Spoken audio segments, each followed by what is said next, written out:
Juan, it's been 11 months since we last saw you step in the cage and compete, man. Is it just long overdue? Are you excited to finally be back here Recording for a in fight week? progress. Yeah, man, it's been a long time. I'm super excited to get back. It wasn't by choice, unfortunately. It was just being told that I was waiting for the Grand Prix, and a lot of the bantamweight top contenders were matched up, so I had to wait my turn. And the worth was definitely the weight was definitely worth the wait, I guess.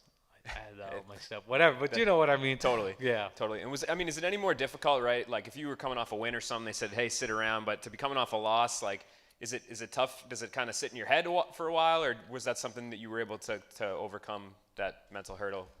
Yeah, I mean, I came to the top of the mountain, right? And to have it come tumbling down in one night, all the hard work and everything I've put in to the sport, not just myself, my family, my coaches, and things like that.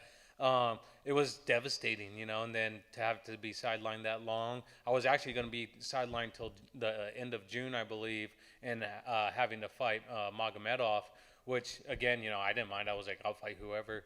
And so, Sergio getting hurt was definitely a blessing in disguise because I was ready to get back in. But yeah, I mean, losing and then sitting down and waiting, I didn't let it, process too much. I got right back to the gym. Coach Paul and Tiki Gosen really spent a lot of time with me, getting better, sharpening up a lot of tools that I already have, and just bringing it all back together. And then working with the training lab, Sam Calavita, just constantly working on my strength and conditioning to be prepared for what I am now.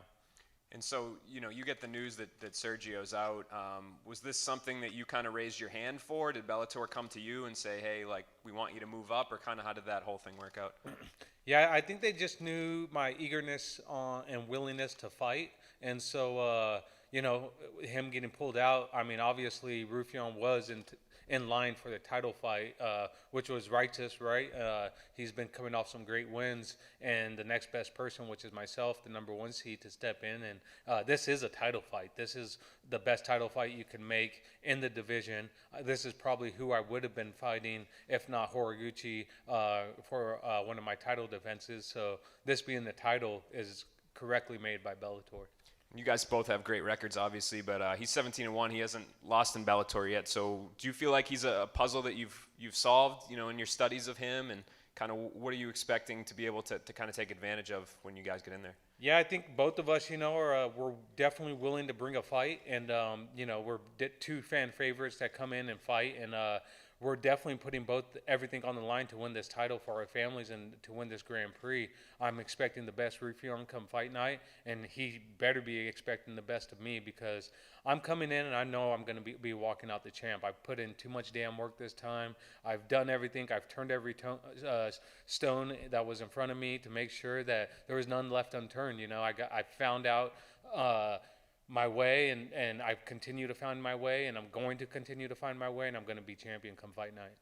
When you went back and kind of studied that fight that you had against Pettis, what kind of adjustments did you make? And do you feel like if you guys meet again, those things that you were able to identify, you can change the second time around? Yeah, definitely. I mean, always learning from your fights and your losses is huge. And then, he did a great job on taking away my tools right away in the first round. And so, broken foot, broken hand in the first 2 minutes of the fight, definitely nullifies your offense. And that's where I was following up short on a lot of my combinations and a lot of my shots. But, he had a great night. Props to him. But it's definitely going to be a different tone come fight night when I fight him again.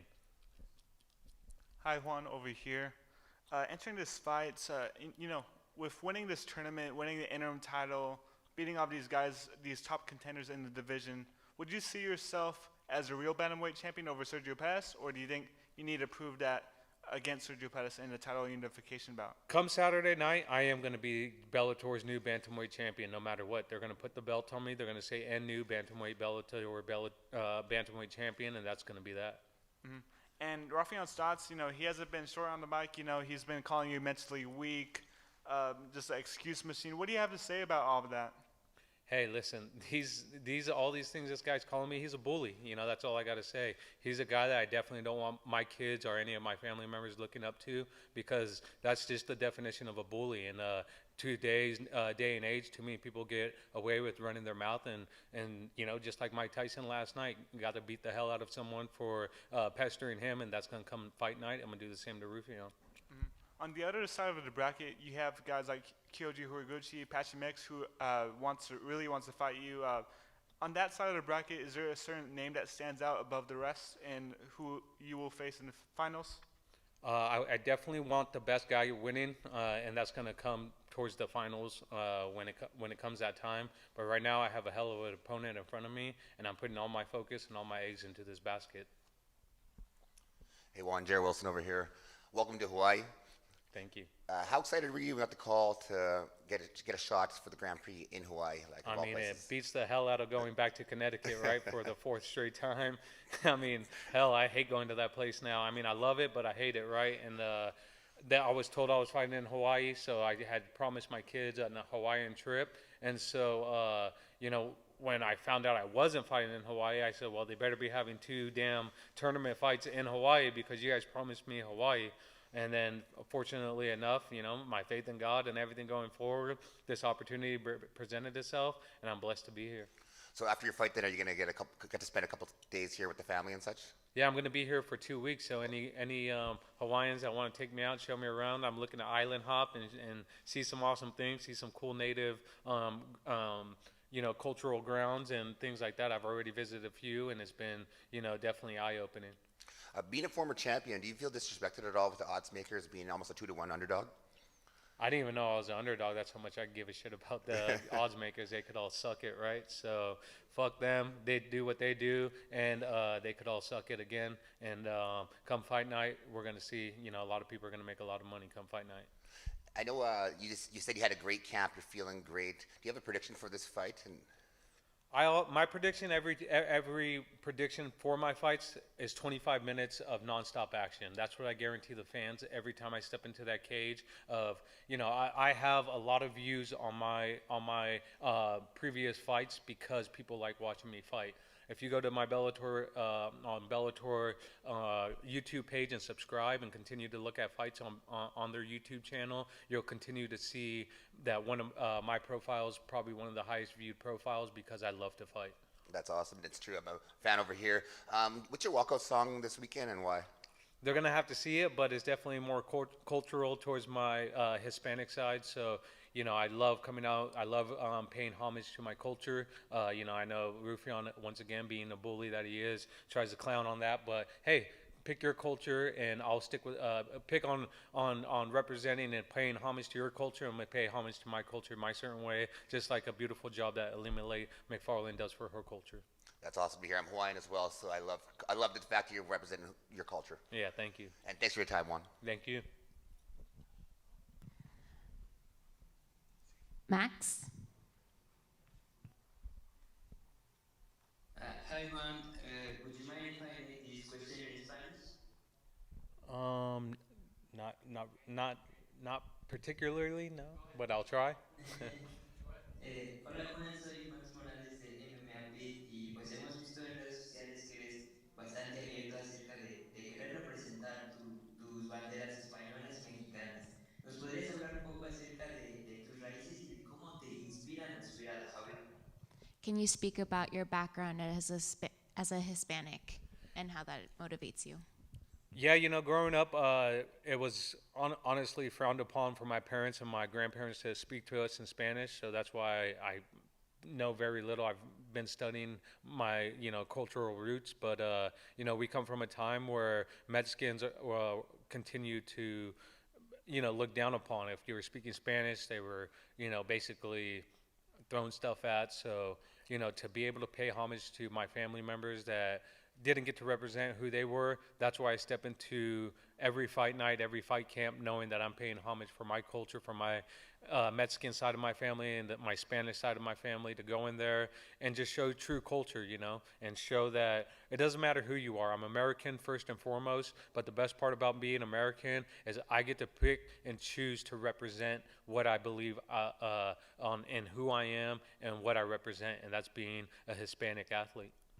Next question from Dylan.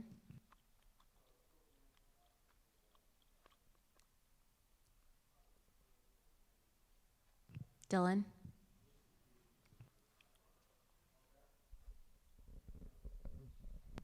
Kyle.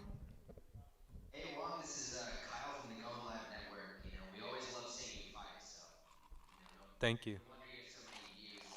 I know you're focused on the bantamweight title, getting that right now, but before you mentioned you want to get several different titles and divisions. Is that still what you see your legacy as, being a featherweight and lightweight champ as well?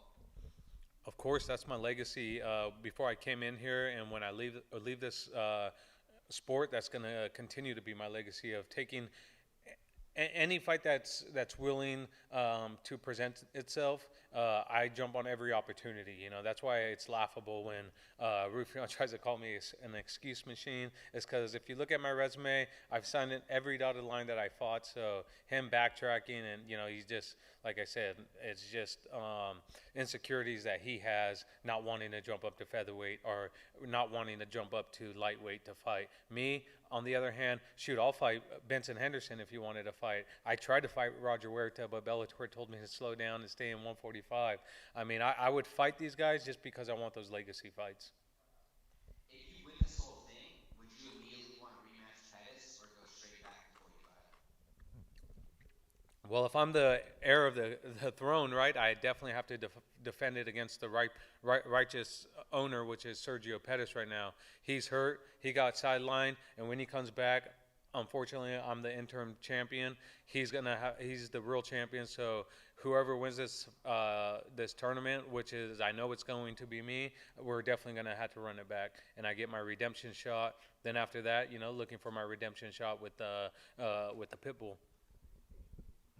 Next question from Adrian.